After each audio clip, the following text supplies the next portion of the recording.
உங்கள் அனைவருக்கும் இயேசு கிறிஸ்துவின் நாமத்தில் வாழ்த்துக்களையும் மகிழ்ச்சிகளையும் தெரிவித்துக் கொள்கின்றேன். இந்த அருமையான வாரத்தின் முதல் நாளிலே நாம் ஒரு கிறிஸ்தவ குடும்பமாக இவ்விடத்தில் கூடி வந்துள்ளோம். தேவன் தாமே இந்த வருடத்தின் அநேக மாதங்களிலும் நம்மை பாதுகாத்து வழிநடத்தி இந்த 12வது மாதத்தை நம்மை காண வைத்துள்ளார். இன்றைய நாளின் செய்தியின் தலைப்பு நீதியின் விளைச்சல். நீதியின் விளைச்சல். இந்த தலைப்பின் கீழாக நாம் வசனத்தை பார்க்கும் பொழுது நாம் கிறிஸ்துவுக்குள்ளாக இருப்பது மட்டுமன்றி நாம் ஒரு விவசாயிக்கு ஒப்பான மனநிலைக்கு ஏதுவாக இங்கு இருக்க வேண்டும். ஏனென்றால் ஒரு விவசாயி ஆனவன் தன்னுடைய விளைச்சலின் மகசூலை பெறுவதற்காக தரத்தில் உயர்தரமான விதைகளை அவன் தேர்ந்தெடுத்து வயலில் அவற்றை நட்டு அதன் வாயிலாக நல்ல ஒரு விளைச்சலை அவன் பெற்றுக்கொள்கிறான். அதுபோலத்தான் கிறிஸ்துவுக்குள்ளாக நாம் நீதியின் விளைச்சலை பெறுவதற்காக ஒரு நல்ல விதை, அது எப்பேற்பட்ட விதை என்பதை தான் இன்றைய செய்தியின் வாயிலாக நாம் காணவிருக்கிறோம். முதலாவதாக, எதை விதைக்கிறோமோ அதையே அறுப்போம் என்பதை நாம் மனதில் ஏற்றுக்கொள்ள வேண்டும். எதை விதைக்கிறோமோ அதையே நாம் அறுப்போம். நல்ல விதைகளை விதைத்தால் நல்ல கனிகளை பெற்றுக்கொள்வோம். கெட்ட விதைகளை விதைக்கும் பொழுது பயனற்ற கனிகளை நாம் பெற்றுக்கொள்கிறோம். நல்ல விதை ஒரு நல்ல விளைச்சலையும் நாம் தேவனிடமிருந்து பெற்றுக்கொள்ள விரும்பும் ஆசீர்வாதங்கள் அனைத்தும் நீதியின் விதையிலிருந்து விளைவதாக இருக்கிறது. எவ்வாறு நல்ல விளைச்சலுக்கு நல்ல விதை தேவைப்படுகிறதோ அதுபோல தேவனுடைய வார்த்தையில் உறுதியாக இருக்கும் பொழுது நாம் நல்ல ஒரு பலனை நம்மிடத்தில் வந்தடைகிறது. வேதாகமத்தை தெரிவிக்கொள்வோம். யாக்கோபு 3வது அதிகாரம் 18வது வசனம். யாக்கோபு 3வது அதிகாரம் 18வது வசனம் நான் வாசிக்கிறேன், எல்லாரும் குறித்துக் கொள்ளுங்கள். யாக்கோபு 3வது அதிகாரம் 18வது வசனம், பக்கம் புதிய ஏற்பாட்டில் 315. நீதியாகிய கனியானது சமாதானத்தை நடப்பிக்கிறவர்களாலே சமாதானத்திலே விதைக்கப்படுகிறது. நீதியாகிய கனியானது சமாதானத்தை நடப்பிக்கிறவர்களாலே சமாதானத்திலே விதைக்கப்படுகிறது. இந்த வசனத்தின் வாயிலாக நான் விடத்தில் சமாதானத்தை முன்வைக்கின்றேன். இங்கு நீதியாக கனியானது, அந்த கனி என்பது பலனை குறிக்கிறது. கனி என்பது பலனை குறிக்கிறது. அப்படின்னா என்ன பலன் நமக்கு தேவை? என்ன பலன் நமக்கு இங்கு தேவைப்படுகிறது? ஒரு கேள்விக்குள்ளாக நாம் வசனத்தை பார்ப்போம். நீதியை விதைக்கும் பொழுது நாம் வாழ்வில் என்ன விளைச்சல் கிடைக்கிறது? நம் நீதியை விளைவிக்கும் பொழுது நமக்கு என்ன விளைச்சல் கிடைக்கிறது? அப்படின்னா ஃபஸ்ட் அந்த விதை, அதாவது நீதி என்றால் என்ன, நீதினா என்னன்னு தெரிஞ்சாதான் அதுலேருந்து வரக்கூடிய விளைச்சல் என்னன்னு நம்மளால் பார்க்க முடியும். நீதி என்றால் என்ன? உலக கண்ணோட்டத்தில் பார்ப்போமானால் சட்டப்படி சரியாக இருப்பது நீதி என்று கூறலாம். உலக கண்ணோட்டம், ஒரு அரசியல்வாதியாக இருக்கலாம், அவர் சரியாக நடந்தார் என்றால் நீதி நிமித்தம் இவர் நடக்கிறார் என்று நாம் கூறலாம். ஒரு அரசாங்க ஊழியரை பார்க்க முடிகிறது, அவர் சட்டப்படி சரியாக நடக்கும் பொழுது அவர் நீதி நிமித்தம் நடக்கின்றார் என்று நாம் கூறலாம். இது உலகத்திற்கு உரித்தான ஒரு காரியம்.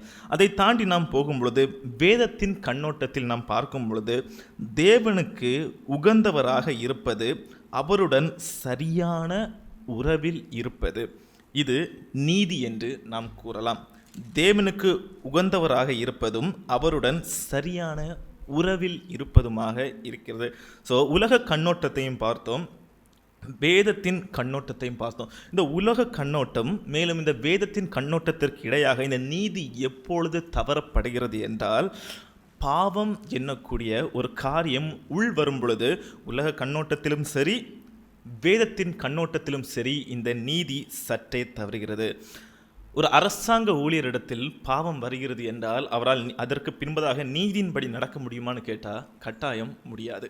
ஒரு அரசியல்வாதி இடத்தில் பாவம் உள்வருகிறது என்றால் அதற்கு பின்பதாக அவரை நீதிமான் என்றோ அல்லது நீதியின் வழி நடக்கிறார்கள் என்றோ கூற முடியுமா என்று கேட்டால் கட்டாயம் முடியாது. அதுபோல தான் வேதத்தின் கண்ணோட்டத்தில் பார்க்கும் பொழுதும் பாவம் உள்வரும் பொழுது அது நீதியை நம்மை விட்டு விலக்குகிறது. எனவே அந்த நீதியின் விதை எப்பொழுது கெட்டு போகிறது என்றால் பாவம் உள்வரும் பொழுது அந்த விதை, அதாவது விளைச்சலுக்கு தேவைப்படுகின்ற விதை முதலாக இருக்கிறது. அதன் முடிவுதான் இறுதியில் விளைச்சலாக இருக்கிறது. அந்த முதல் அவ்விடத்தில் பாதிக்கப்படுகிறது. பாவம் உள் வரும் பொழுது தேவனுடைய தரத்தில் இருந்து நம்மை தவற விடுகிறது. எது? பாவம்.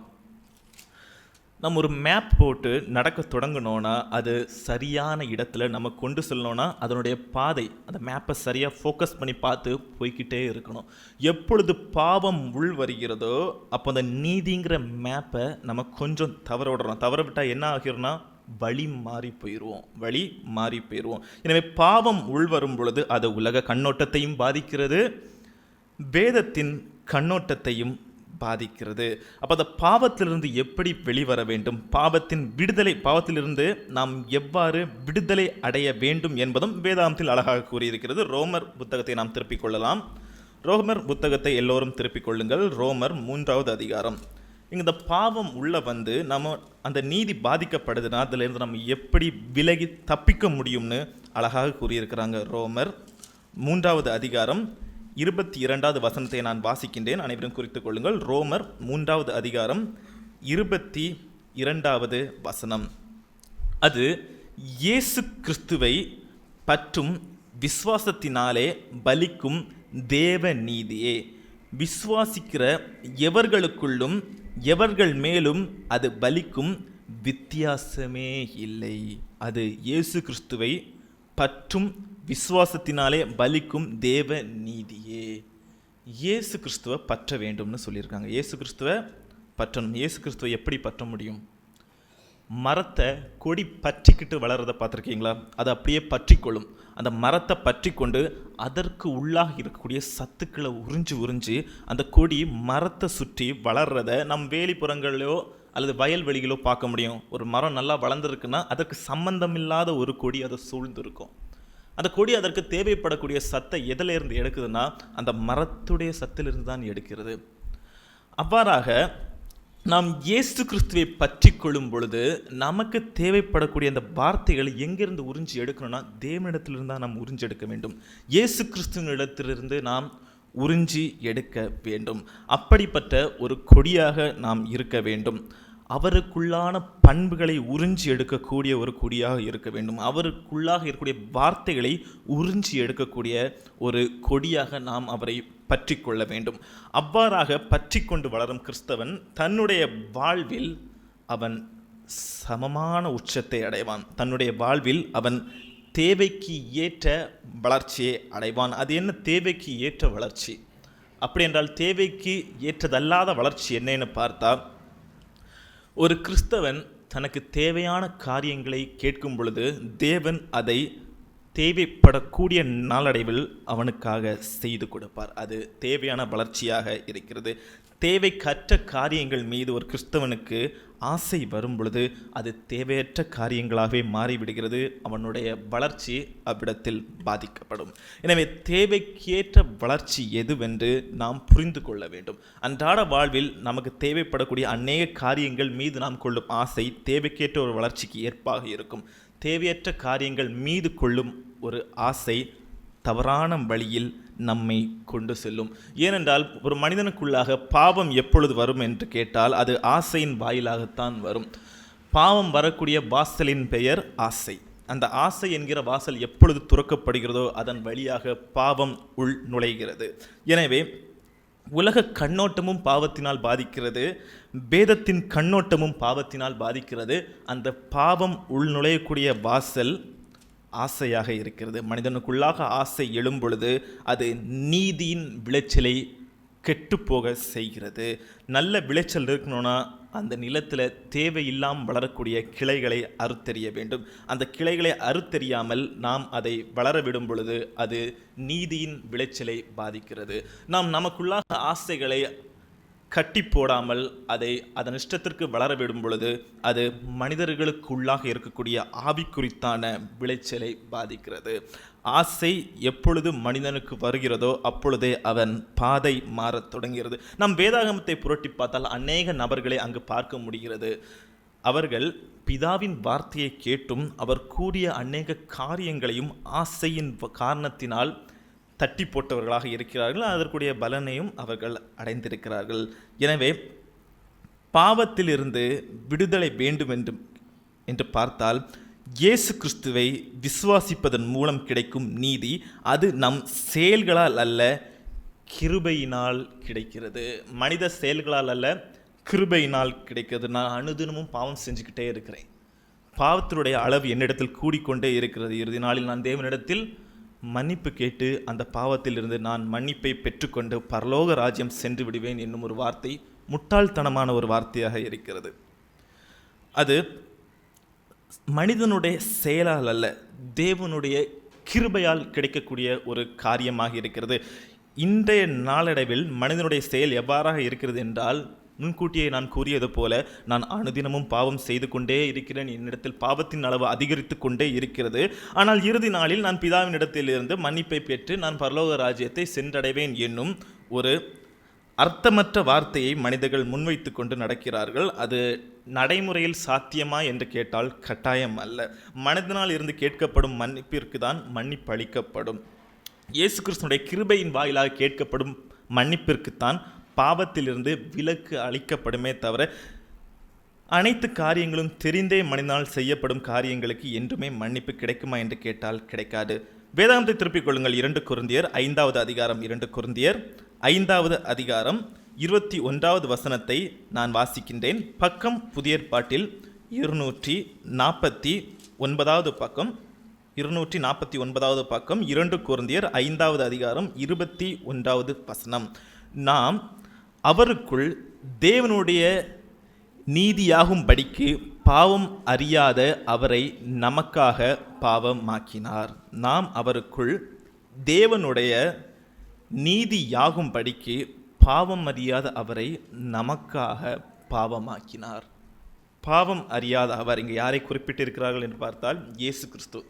பாவம் அறியாத அவரை நமக்காக பாவமாக்கினார். நம்முடைய மீறல்களுக்காகவும் நம்முடைய பாவங்களுக்காகவும் நம்முடைய தேவையற்ற காரியங்களுக்காகவும் அவர் பாவத்தை ஏற்றுக்கொண்டு அவர் இவ்விடத்தில் பாவியாக நிற்கின்றார். ஆனால் இதை அறிந்த கிறிஸ்தவர்களாக நாம் இருந்தும் அந்த நீதிக்கேற்ற விளைச்சல் பாதிக்கப்படும்படி நாம் களைகளை மீண்டும் மீண்டும் வளர்த்து கொண்டே இருக்கிறோம். இன்று கிறிஸ்தவர்கள் பயிர்களை வளர்ப்பதை காட்டிலும் தங்களுக்குள்ளாக இருக்கக்கூடிய களைகளை வளர்ப்பதை நம்மால் பார்க்க முடிகிறது. நாம் இன்று நமது வீடுகளில் இருக்கும் அந்த டிவிங்கிற ஒரு அதை ஆன் பண்ணி பார்த்தாலே அநேக போதகர்களை நம்மால் பார்க்க முடியுது. அநேக போதகர்கள் அவர்கள் என்ன பண்ணுகிறார்கள் என்றால், தேவனால் எவ்வாறு அற்புதங்கள் நடந்தோ அதுபோல அவர்களால் இன்று அற்புதங்கள் நடந்து கொண்டிருக்கிறது. கண்ணு தெரியாதவங்களுக்கு கண்ணு தெரியும், கை ஊனமுற்றவர்களுக்கு அந்த ஊனம் சரியாக போகும், நடக்க முடியாதவர்களுக்கு நடக்க முடியும். இப்படிப்பட்ட நல்லதெல்லாம் அவங்க பண்ணிக்கிட்டு இருக்கிறாங்க. நம்ம டிவியில் பார்க்க முடியுது. ரொம்ப நல்லது பண்ணுறாங்க. அவங்க சாஃப்ட்வேர் இஷ்யூவை தான் என்றைக்குமே சரி செய்வாங்களே தவிர ஹார்ட்வேர் இஷ்யூவை என்றைக்குமே சரி செய்ய மாட்டாங்க. புரியுதா சொல்கிறது? கண்களால் கண்டறியப்பட முடியாத காரியங்களை அவர்கள் சரி செய்வார்களே தவிர கண்களால் கண்டு நம்மால் பார்க்க முடியக்கூடிய ஒரு குறைகளை அவர்கள் சரி செய்யவே மாட்டார்கள். கை இல்லாதவங்களுக்கு கையை உண்டு பண்ண சொன்னால் அவங்க பண்ண மாட்டாங்க. கால் இல்லாதவங்களுக்கு காலை உண்டு பண்ண சொன்னால் அவங்களால பண்ண முடியாது. கை வளைஞ்சிட்டு இருக்கும், கால் வளைஞ்சிட்டு இருக்கும், அவங்க உடனே சரி பண்ணிடுவாங்க. கண்ணு தெரியாமல் இருக்கும், சரி பண்ணிடுவாங்க. இவ்வாறான பொய்யான விஷயங்களை நாம் அனுதினமும் பார்த்து கொண்டிருக்கிறோம். இதை பண்ணுற எல்லாருமே போதகர்கள் தான். இதை பண்ணக்கூடிய எல்லாருமே போதகர்கள் தான். அப்படிப்பட்ட வேஷத்திற்குள்ளாக தரித்து நிற்கக்கூடிய மனிதர்களாக இருக்கிறார்கள். சாஃப்ட்வேர் இஷ்யூவை தான் அவங்க சரி செய்வாங்க, ஹார்ட்வேர் இஷ்யூவை அவங்க சரி செய்யவே மாட்டாங்க, ஏன்னா கண்டுபிடிச்சிருவாங்க இல்லையா? அப்படிப்பட்டவர்களை பார்த்து வளரக்கூடிய கிறிஸ்தவர்களாக இன்றைய நாளில் நாம் இருந்துவிடக்கூடாது. அவ்வாறான தவறான ஒரு மார்க்கத்திற்கு நம்மை அழைத்து செல்லக்கூடிய கிறிஸ்தவர்களை பார்த்து வளரக்கூடிய கிறிஸ்தவர்களாக நாம் இருந்துவிடக்கூடாது. நாம் நீதியின் விளைச்சலை தேடக்கூடிய கிறிஸ்தவர்கள். நமக்கான பாதை வேதாகமத்தில் குறிக்கப்பட்டுள்ளது. அந்த 2 கொரிந்தியர் 5வது அதிகாரம் 21வது வசனத்தை ஒரு தடவை கூட நான் வாசிக்கிறேன். 249வது பக்கத்தில் இருக்குது. நாம் அவருக்குள் தேவனுடைய நீதியாகும் படிக்கு பாவம் அறியாத அவரை நமக்காக பாவம் ஆக்கினார். பாவம் அறியாத அவர் நம்முடைய பாவங்களுக்காக பாவியாக மாறினார். நாம் நீதியானவர்கள் ஆகும்படி இயேசு நமக்காக பாவமாகிறார். நாம் நீதியானவர்களாக ஆகிவிட்டோமா, ஆகிக்கொண்டு இருக்கிறோமா, அல்லது ஆகப் போகிறோமா? நீதி நமக்குள்ளாக வந்துவிட்டதா?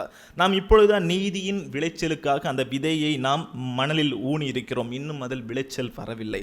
அதில் விளைச்சல் வர வேண்டும் என்றால் அதற்கு ஏற்ற நல்ல ஒரு பயனுள்ள உரத்தை அதில் தூவும் பொழுது அந்த உரத்தில் இருக்கும் சக்தியின் வாயிலாக அது நல்ல விளைச்சலை கொடுக்கும். நாம் உரத்தை தூவினோமான்னு கேட்டால் அது வேதாகமத்தில் தான் இருக்குது. நமக்கு தான் தெரியும் நம்ம உரம் போட்டுட்ருக்கோமா இல்லை விதையை மண்ணில் வச்சுட்டு அப்படியே மறந்து கடந்து போயிட்டோமான்னு. இந்த வசனங்களை வாசித்து அதன் வழி நாம் முன் செல்லும் பொழுது அது நல்ல ஒரு உரமாக நம்முடைய வாழ்விற்காக இருக்கும். அது வேதத்தின் கண்ணோட்டத்தில் பார்க்கும் பொழுது அந்த வார்த்தைகள் நம்முடைய வாழ்வின் முன்னேற்றத்திற்கான நல்ல ஒரு உரமாக இருக்கும். அந்த நீதியின் விதையை ஊனிக்கொண்டு அந்த வார்த்தையின் வாயிலாக வசனங்களை நாம் மீண்டும் மீண்டும் கற்று அதை நம் வாழ்வோடு இணைத்து பார்க்கும் பொழுது அது நல்ல ஒரு விளைச்சலுக்கு ஏற்ற ஒரு உரமாக இருக்கும். நாம் வாரத்தின் முதல் நாளில் மட்டும் வேதாகமத்தை எடுத்துக்கொண்டு அன்று மட்டும் வாசித்து அன்று மூடிவிட்டு அடுத்த வாரத்திற்காக அதை காவல் போடக்கூடிய ஒரு கிறிஸ்தவர்களாக இருந்தால் அந்த உரம் அங்கு தெளிக்கப்படாது. அந்த விதை மண்ணோடு மட்கி போய்விடும். அந்த மண்ணிற்கு ஏற்ற ஒரு உரம் நமக்கு தேவை. அந்த மண்ணிற்கு ஏற்ற உரத்தை போடும் பொழுது விதை அதற்கேற்ற விளைச்சலை சற்றே நமக்கு தரும். மேலும் நீதியை விதைப்பதன் ஆரம்பம் என்னவென்று நாம் பார்க்கவிருக்கிறோம். இவ்வளவு நேரம் நீதி என்றால் என்னவென்று பார்த்தோம். இப்பொழுது நீதியை விதைப்பதன் ஆரம்பம் என்னவென்று நாம் பார்க்கவிருக்கிறோம். முதல்ல நீதியை விளைச்சலுக்கான விதையை நம்ம போடணும்னா அந்த விதையை கண்டறிய வேண்டும், அந்த விதையை தேட வேண்டும். நீதியின் விளைச்சலை தரக்கூடிய ஒரே ஒரு விதை தான் இந்த வேதாகமத்தில் குறிப்பிட்டிருக்காங்க. அது இயேசு கிறிஸ்து. இயேசு கிறிஸ்துவே அந்த விதையாக இருக்கிறார். பிலிப்பியர் 3வது அதிகாரம் 9வது வசனத்தை வாசிக்கலாம். பிலிப்பியர் 3ஆம் அதிகாரம் 9வது வசனம், பக்கம் புதிய ஏற்பாட்டில் 272வது பக்கம். நான் வாசிக்கிறேன், எல்லாரும் குறித்துக் கொள்ளுங்கள். பக்கம் புதிய ஏற்பாட்டில் 272வது வசனம், 272வது பக்கம் வசனம். பிலிப்பியர் 3வது அதிகாரம் 9வது வசனம், நான் கிறிஸ்துவை ஆதாயப்படுத்தி கொள்ளும்படிக்கு நியாய பிரமாணத்தினால் வருகிற சுய நீதியை உடையவனாய் இராமல் கிறிஸ்துவை பற்றும் விசுவாசத்தினால் வருகிறதும் விசுவாசம் மூலமாய் தேவனால் உண்டாயிருக்கிறதுமான நீதியை உடையவனாய் இருந்து கிறிஸ்துவுக்குள் இருக்கிறவன் என்று காணப்படும்படிக்கு. நான் கிறிஸ்துவை ஆதாயப்படுத்தி கொள்ளும்படிக்கு. நாம் எல்லாரும் கிறிஸ்துவை ஆதாயப்படுத்துகிறோமா? நமக்குள்ளாக கேள்விகளை எழுப்போம். நாம் கிறிஸ்துவ ஆதாயப்படுத்துகிறோமா அல்லது உலக காரியங்களுக்குள்ளாக மூழ்கி கிடக்கிறோமா? நியாய பிரமாணத்தினால் வருகிற சுய நீதியை உடையவனாய் இராமல் கிறிஸ்துவை பற்றும் விசுவாசத்தினாலே வருகிறதும் விசுவாசம் மூலமாய் தேவனால் உண்டாய் இருக்கிறதுமான நீதியை உடையவனாக இருந்து.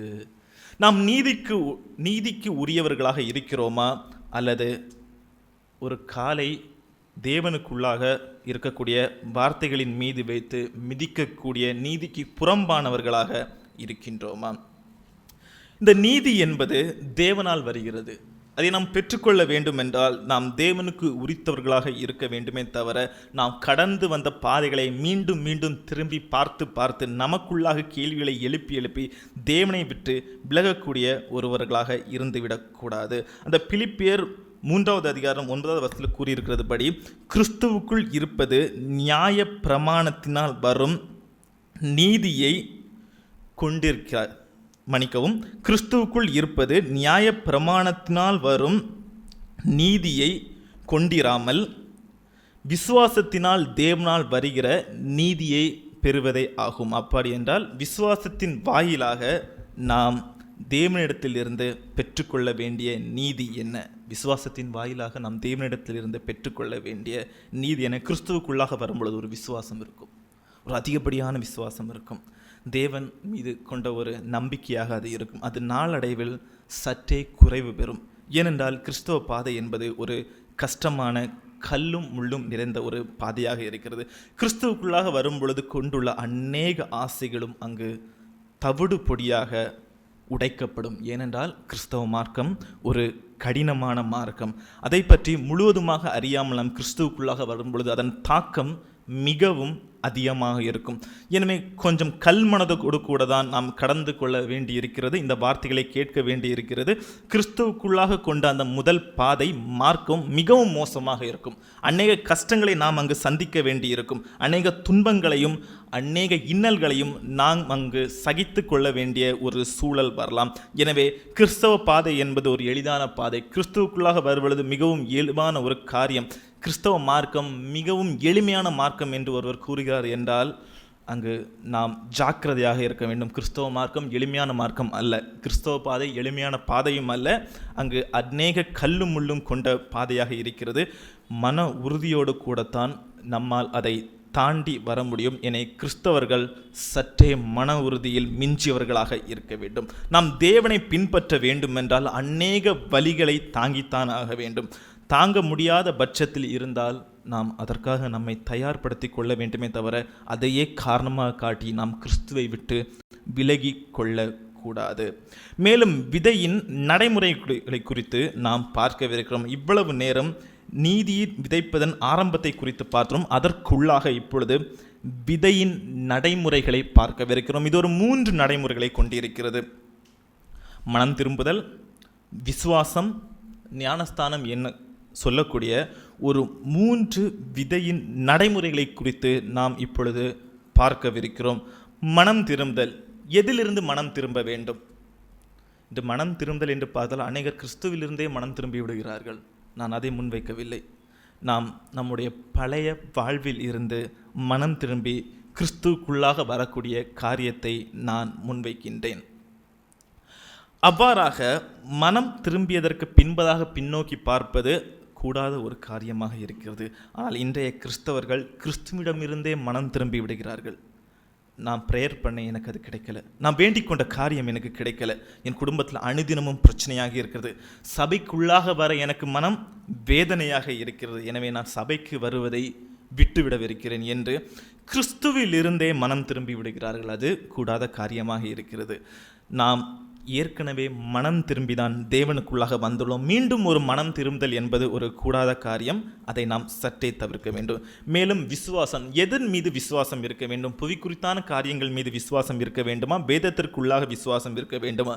தேவனுக்கு உள்ளாக விசுவாசம் இருக்க வேண்டும். தேவனுக்குள்ளாக விசுவாசம் இருக்கும் பொழுது நாம் தேவனு குறித்தான காரியங்கள் முன்பதாகத்தான் நம்மால் நடக்க முடியும். அவ்வாறாக நாம் நடந்து நீதியின் விளைச்சலை மட்டுமே நாம் பெற்றுக்கொள்வோமே தவிர கிளைகளின் விளைச்சலை அல்ல. கிளைகள் என்பது வேண்டாத ஒரு காரியமாக இருக்குது. மேலும் இவற்றிற்கு அனைத்திற்கும் மேலாக இருப்பது ஞானஸ்தானமாக இருக்கிறது. நாம் தேவனை தேர்ந்தெடுத்து நாம் தேவனை தெரிந்து கொண்டு அவருடைய வார்த்தைகளை கற்று தேர்ந்து முழுமனதோடு கூட எடுக்கும் ஞானஸ்தானத்தின் வாயிலாக இந்த விதைத்தலின் நடைமுறைகளை நம்மால் பார்க்க முடியும். இவ்வாறான நடைமுறைகளை கடந்து வந்துதான் நாம் பரலோக ராஜ்யத்தை பார்க்க முடியும். இந்த 3 நடைமுறைகளையும் கடந்து வந்தால் மட்டும்தான் நம்மால் பரலோக ராஜ்யத்தை அடைய முடியும். எவ்வாறு ஒரு விளைச்சல் நடைபெற வேண்டும் என்றால் அங்கே அநேக கடமைகள் இருக்கிறதோ, முதலாவதாக விதையை போட வேண்டும், அதற்கு பின்பதாக பூச்சிக்கொல்லி போட வேண்டும், அதில் நீர் பாய்ச்ச வேண்டும், அந்த விளைச்சல் நல்ல வரையாக சரிவர வளர வேண்டும், அதில் உள்ள கிளைகளை வெட்ட வேண்டும். எவ்வாறு நடைமுறைகள் இருக்கிறதோ அதுபோல நீதிக்குள்ளான நடைமுறைகளாக இந்த 3 நடைமுறைகளும் இருக்கிறது. இதற்கு பின்பதாக நீதியின் 3 முக்கிய விளைச்சல்களை நாம் பார்க்கவிருக்கிறோம். இந்த முழுவதுமாக நாம் விளைச்சல்களை குறித்தே பார்த்து கொண்டிருக்கிறோம். நீதியின் 3 முக்கிய விளைச்சல்களை குறித்து நாம் பார்க்கவிருக்கிறோம். அந்த முக்கிய விளைச்சல்கள் எது என்றால், முதலாவதாக வேதாகமத்தில் நாம் அனுதினமும் கற்கக்கூடிய ஒரு விளைச்சலாக இருக்கிறது சமாதானம். சமாதானம் என்பது சண்டை இல்லாமல் நாம் சமாதானமாக இருக்கிற அந்த ஒரு காரியத்தை மட்டும் குறிப்பதல்ல, உள்ளத்தின் அமைதியையும் இங்கு முன்வைக்கின்றோம். இந்த விளைச்சல் சமாதானமாக இருக்கிறது. ஏசாயா 32வது அதிகாரத்தை திருப்பிக் கொள்வோம். ஏசாயா 32வது அதிகாரம் பக்கம் 837. பழைய ஏற்பாட்டில் 837வது பக்கத்தை எல்லோரும் திருப்பிக் கொள்ளுங்கள். ஏசாயா 32வது அதிகாரம் 17வது வசனத்தை நான் வாசிக்கின்றேன். நீதியின் கிரியை சமாதானமும் நீதியின் பலன் என்றுமுள்ள அமெரிக்கையும் சுகமுமாம். நீதியின் கிரியை சமாதானம். அப்படி என்றால் நாம் நீதியாக இருக்க வேண்டும் என்றால் அங்கு சமாதானத்தோடு கூட இருக்க வேண்டும். சமாதானத்தோடு இருக்கும் பொழுது அங்கு நீதி முன்பதாக நிற்கின்றது. நாம் சமாதானத்திலிருந்து சட்டை விலகும் பொழுது அங்கு நீதி சாகடிக்கப்படுகிறது. எனவே ஒருவர் நீதிக்குள்ளாக இருக்க வேண்டும் என்றால் அவருக்கு வேதாகமத்தின் வாயிலாக சமாதானம் போதிக்கப்படுகிறது. நாம் மன சமாதானத்தோடு கூட இருக்கும் பொழுது அங்கு நீதி நிலைநிற்கிறது. நீதி நம்மை தேவனுடன் ஒப்புரவாக்குகிறது. இதனால் எதிர்காலத்தை பற்றி கவலை, குற்ற உணர்வு, பயம் போன்றவற்றிற்கு விடுதலை கிடைக்கிறது. பயத்திலிருந்து விடுதலை கிடைக்கிறது, குற்ற உணர்வுகளிலிருந்து விடுதலை கிடைக்கிறது, கவலைகளிலிருந்து விடுதலை கிடைக்கிறது. என்ன செய்யும் பொழுது இவெல்லாம் கிடைக்கிறது என்று கேட்டால், நீதியின் கிரியை நாம் பெற்றுக்கொள்ள வேண்டும். சமாதானத்தின் வாயிலாக பெற்றுக்கொள்ளும் பொழுது இப்பேற்பட்ட காரியங்களிலிருந்து நமக்கு விலக்குகள் கிடைக்கிறது. அந்த விலக்குகள் வேண்டுமென்றால் நாம் சமாதானத்தை ஏற்றுக்கொண்டவர்களாக இருக்கணும். சண்டை சச்சரவை ஏற்றுக்கொண்டவர்களாக இருக்கக்கூடாது. குடும்பத்துக்குள்ளாக சண்டை, உறவுகளுக்குள்ளான சண்டை, கணவன் மனைவிகளுக்கு உள்ளான சண்டை, இவை அனைத்தும் கோபத்தை முன்வைக்கிறது. அது பிரிவின் ஆரம்பமாக இருக்கிறது. இவை நம்மை விட்டு விலக வேண்டுமென்றால் நாம் சமாதானத்திற்கு உரித்தவர்களாக இருக்க வேண்டும். இந்த சமாதானம்தான் ஒரு முக்கிய விளைச்சல், முதலாவது விளைச்சலாக இருக்கிறது. கவலையான சூழலில் தேவநீதி நம்மை தாங்க வேண்டுமென்றால் நாம் சமாதானத்தின் சற்றே உறுதியாக இருக்க வேண்டும். இதற்கு இரண்டாவது விளைச்சல் என்னவென்று பார்த்தால் தைரியம், நம்பிக்கை. முதலாவது விளைச்சல் சமாதானமாக இருக்கிறது. இரண்டாவது விளைச்சல் தைரியம், நம்பிக்கை. ஆதியாகமம் 3வது அதிகாரத்தை எல்லோரும் திருப்பிக் கொள்ளுங்கள். ஆதியாகமம் 3வது அதிகாரம் 10வது வசனத்தை வாசிக்கின்றேன். இங்கு இந்த இரண்டாவது விளைச்சலான தைரியத்தையும் நம்பிக்கையும் குறித்து நம்மால் பார்க்க முடிகிறது. ஆதியாகமம் 3வது அதிகாரம் 10வது வசனம். அதற்கு அவன், நான் தேவருடைய சத்தத்தை அதற்கு அவன் நான் தேவருடைய சத்தத்தை தோட்டத்திலே கேட்டு நான் நிர்வாணியாக இருப்பதினால் பயந்து ஒளிந்து கொண்டேன் என்றான். இந்த வார்த்தை யார் சொன்னதுன்னா ஆதாம் சொல்றாரு. தோட்டத்தில் நான் ஒளிஞ்சு கொண்டேன், தேவனுடைய குரலை கேட்டு நான் ஒளிந்து கொண்டேன். தேவனுடைய குரல் கேட்குதுன்னா எவ்வளவு சந்தோஷமான காரியம் அது.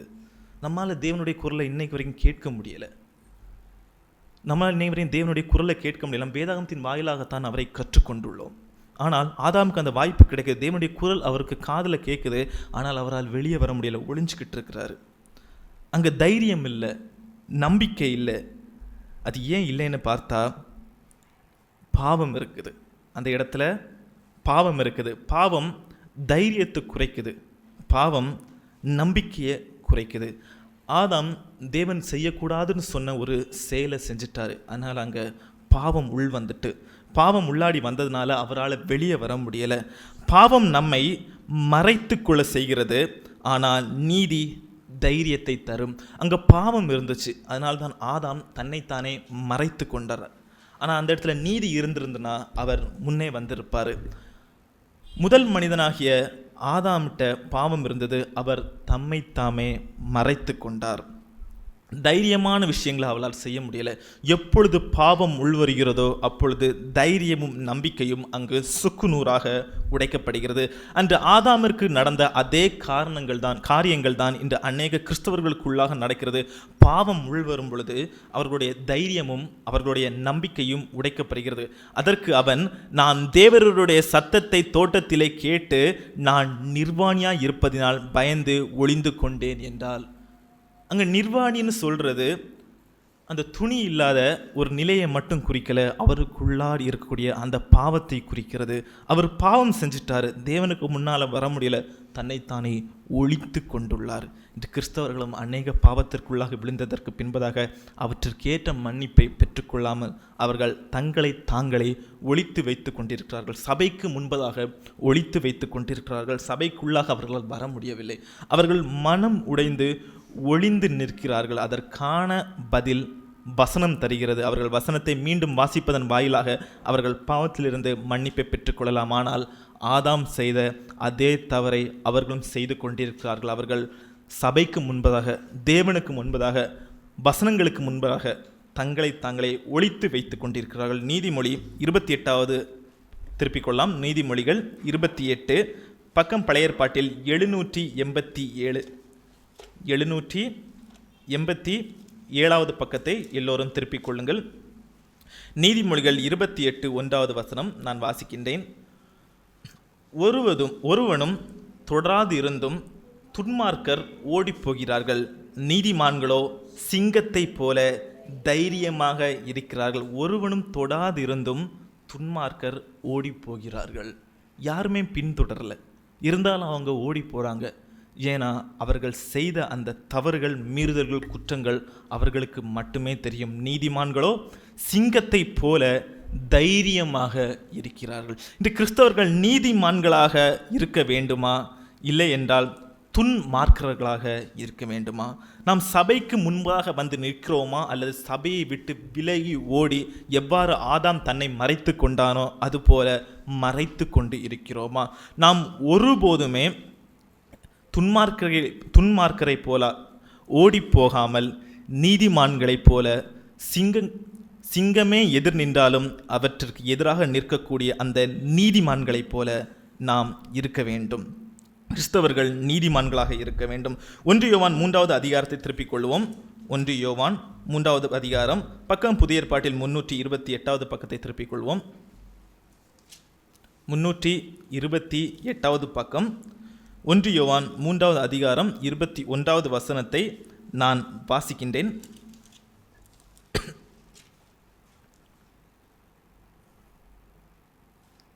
யோவான் 3வது அதிகாரம் 21வது வசனம். இப்படி இருக்க ஒருவனும் மனுஷரை குறித்து மேன்மை பாராட்டாது இருப்பானாக, எல்லாம் உங்களுடையதே. 21 மற்றும் 22வது வசனங்களை வாசிக்கின்றேன். பவுலாகிலும் அப்பல்லோவாகிலும் கோபாவாகிலும் மன்னிக்கவும்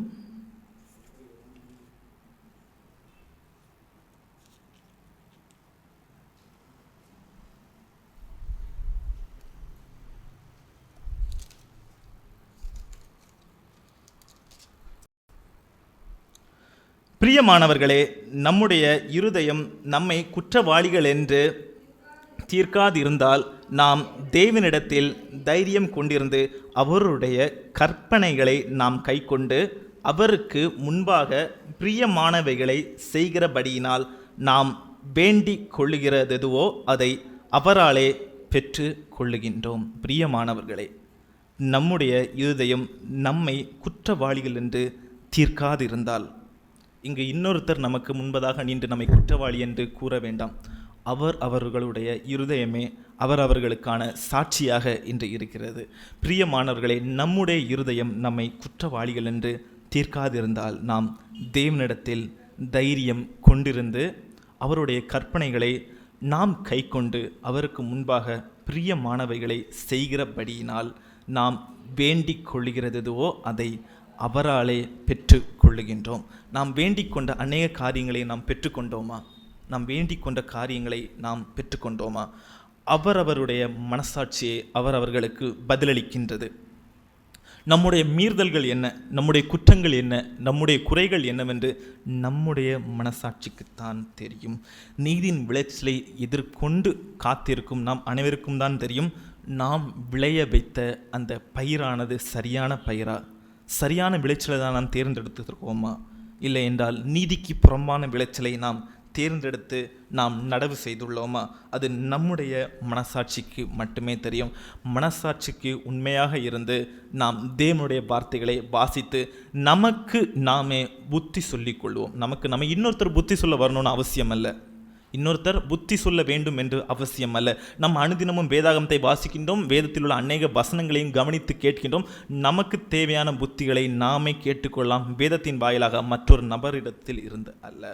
எனவே நாம் 2 முக்கிய விளைச்சல்களை பார்த்தோம். முதலாவதாக சமாதானம், இரண்டாவதாக தைரியம், நம்பிக்கை, மூன்றாவது விளைச்சலாக இருப்பது ஆசீர்வாதம். ஆசீர்வாதத்திற்கு ஏற்ற ஒரு விளைச்சலாக இருக்கிறது.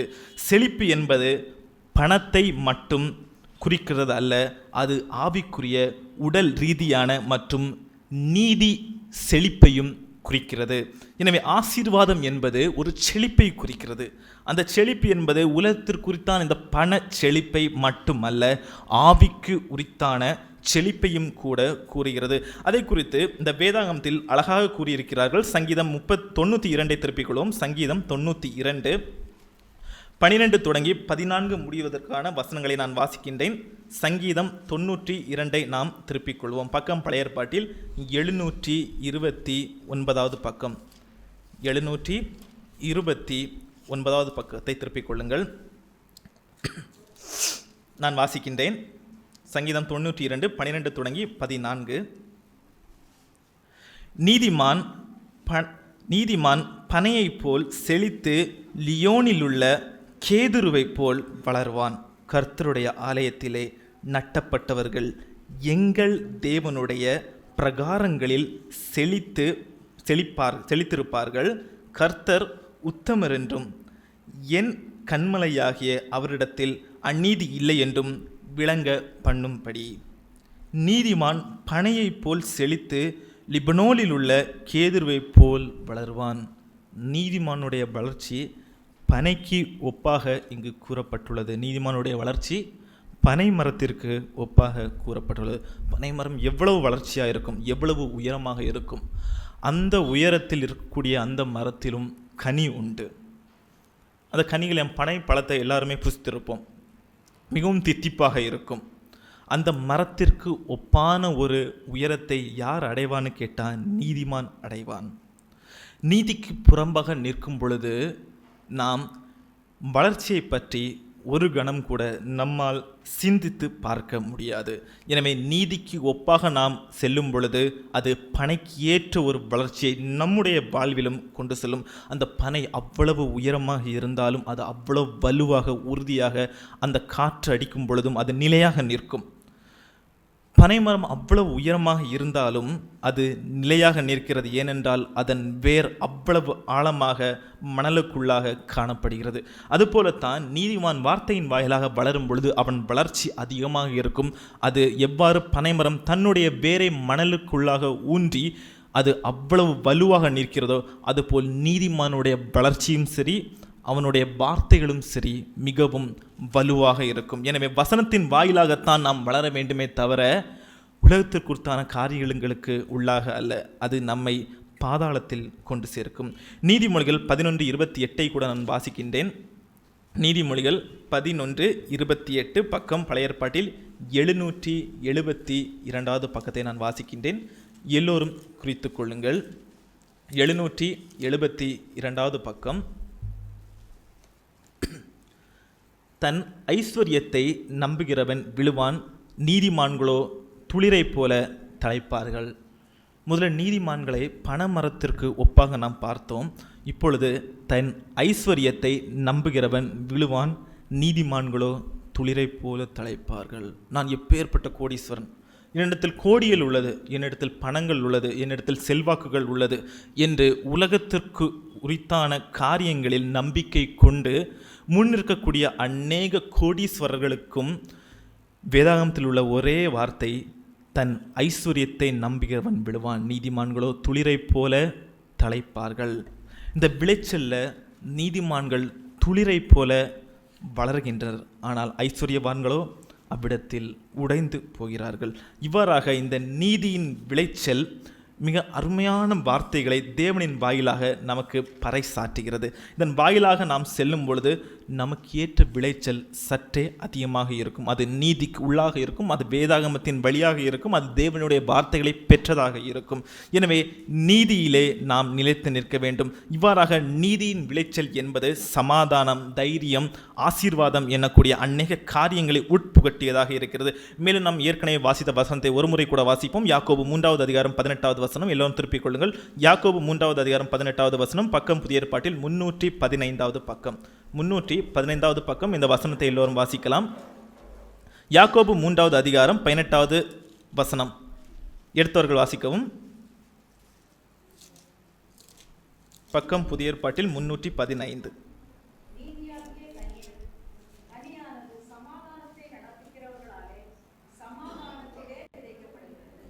ஒரு முறை கூட வாசியுங்கள்.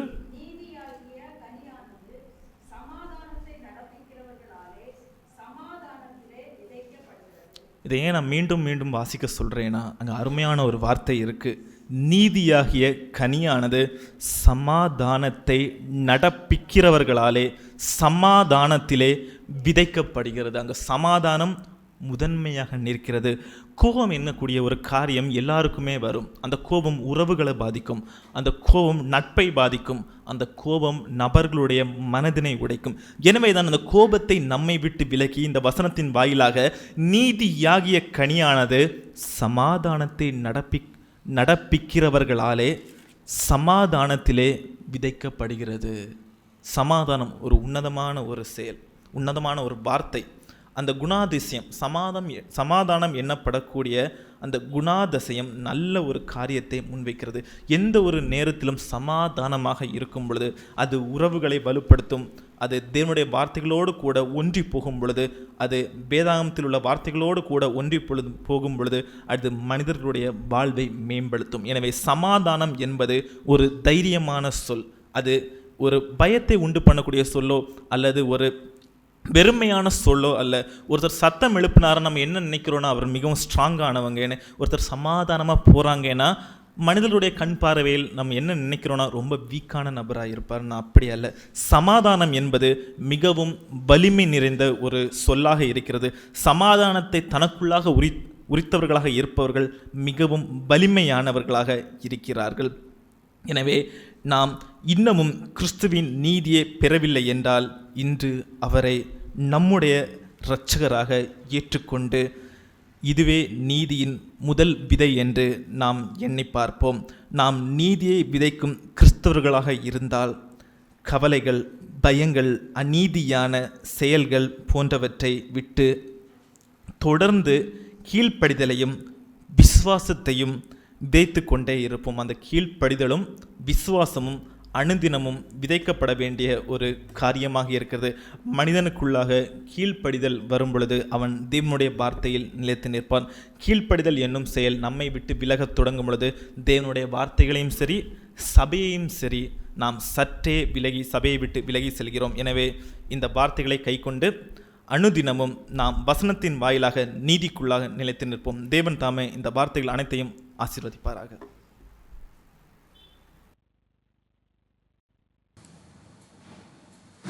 யாரும் எழுதினற்று பாடல் ஒன்று பாடி நாம் இறுதி சபத்திற்குள்ளாக கடந்து செல்வோம். யாக்கோபின் தேவன் நம் தேவன் என்று பாடுகிறோம். யாக்கோபின் தேவன் என் தேவன் எனக்கென்றும் துணையவரே, என்னாலும் நடத்துவாரே. யாக்கோபின் தேவன் என் தேவன் எனக்கென்றும் துணையவரே, என்னாலும் நடத்துவாரே.